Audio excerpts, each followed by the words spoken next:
வணக்கம். வணக்கம்.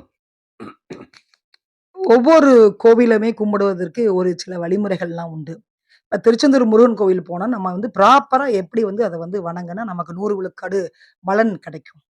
திருச்செந்தூர் முருகன் கோயில வழிபடும் முறைய கேட்குறீங்க. ம். எந்த முறையில கும்பிட்டா நமக்கு செல்வ செழிப்பு, செல்வாக்கெல்லாம் சேரும். பொதுவாவே திருச்செந்தூர் முருகன் அறுபடைகள்ல திருச்செந்தூர் முருகன் கோயில் மட்டும் தான் பயங்கர பிரசித்தி பெற்றிருக்கு. காரணம் உங்களுக்கு அசுரனை வென்ற இடம், தேவரை காத்த இடம்னா பொதுவாவே ஒரு குரு வேணும்பாங்க. அந்த முருகனே குருவா இருக்காரு. இறைவனாவும் இருக்காரு.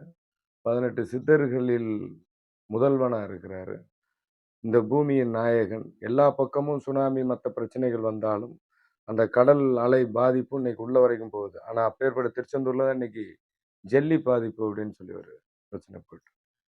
முருகன வணங்கக்கூடிய நேரம் அப்படின்னாலும் நான் ஒரு பதிவுல சொல்லியிருக்கேன். எப்படி வழிபடணும் அப்படின்னா, திருச்செந்தூர் போனவங்கலாம் செல்வ செழிப்பா இருக்க மாட்டாங்க. பெரிய பெரிய கோடீஸ்வரர்கள்லாம் அந்த திருச்செந்தூர் கோயில்ல இருக்கிற ஒரு தூண இன்னைக்கும் எனக்கு இந்த தூண், எனக்கு இந்த தூணுன்னு புக் பண்ணி வச்சிருப்பாங்க. ஆ அவங்கலாம் இன்னைக்கு மிகப்பெரிய கோடீஸ்வரர்களா இருப்பாங்க. அப்போ திருச்செந்தூர் முருகர் தூண பிடிச்சதே கோடீஸ்வரர் அப்படின்னா, அந்த கோயில கட்டுனவங்கள பிடிச்சா. இந்த கோயில கட்டுனவங்க வேற ஒண்ணும் கிடையாது. உங்களுக்கு திருச்செந்தூர்ல இருந்து கொஞ்சம் தள்ளி போனீங்கன்னா, மூவர் சமாதின்னு இருக்கும்.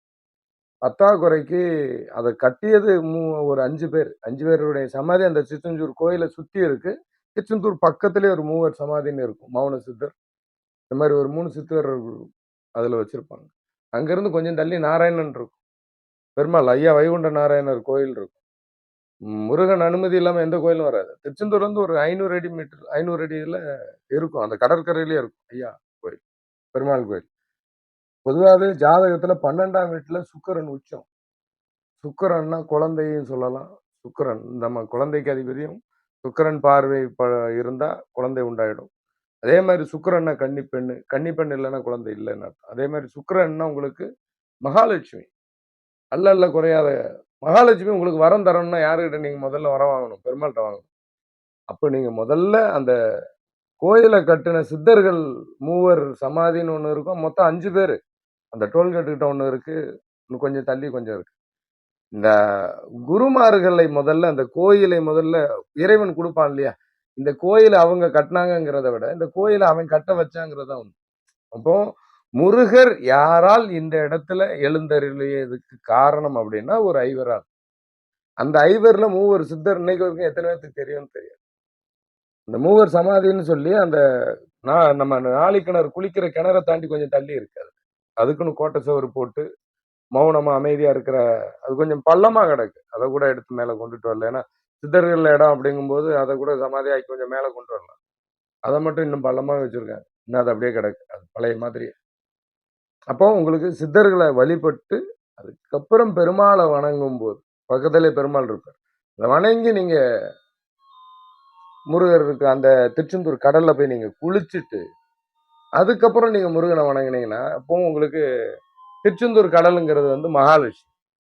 உங்களுக்கு பெருமாளுங்கிறது லட்சுமி தாயாரனுடைய கணவர். அப்போ நீங்க சித்தர வணங்கி, பெருமாள வணங்கிட்டு கடல்ல குளிச்சுட்டு, அதுக்கப்புறம் முருகன வணங்கும்போது, உங்களுக்கு குரு, மாமன் இல்லை, மருமகன் இல்லை அப்படிங்கிற அந்த பெருமாளினுடைய ஆசீர்வாதம், மகாலட்சுமியினுடைய அருள் கடாட்சம், லட்சுமி அதாவது அந்த கடல்ல இருக்கக்கூடிய அத்தனை மகாலட்சுமிங்கிறது யாரு?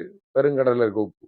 அப்போ அன்னை மகாலட்சுமியினுடைய பரிபூரண அருளும், முருகனுடைய மிகப்பெரிய ஒரு அருளும் கிடைக்கும் அப்படின்னா, முதல்ல முறை அப்படின்னா சொல்லுவாங்க.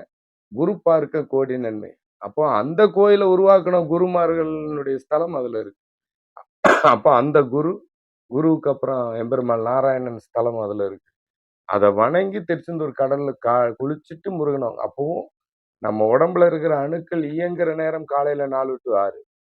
அந்த 4 டூ 6 பிரம்ம முகூர்த்தம்னு சொல்லுவாங்க.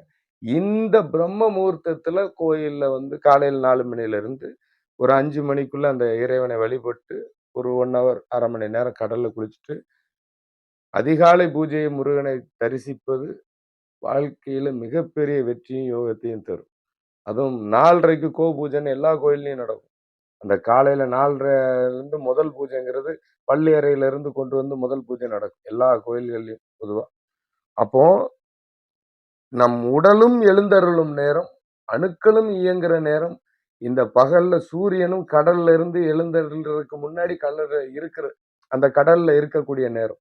அப்ப அனைத்தும் உங்களுக்கு இயங்கக்கூடிய நேரத்துல, இன்று முதல் உன் வாழ்வில் எப்படி இந்த கடல்ல இருந்து சூரியன் வெளிச்சம் அப்படியே வெளிய வரும்போது பொன்னொளிப்படுது. அந்த மாரி உன் வாழ்க்கையில் இன்று முதல் பொன்னொளிப்படும் அப்படின்ன மாரி முருகன் அருள் குடுத்தார்.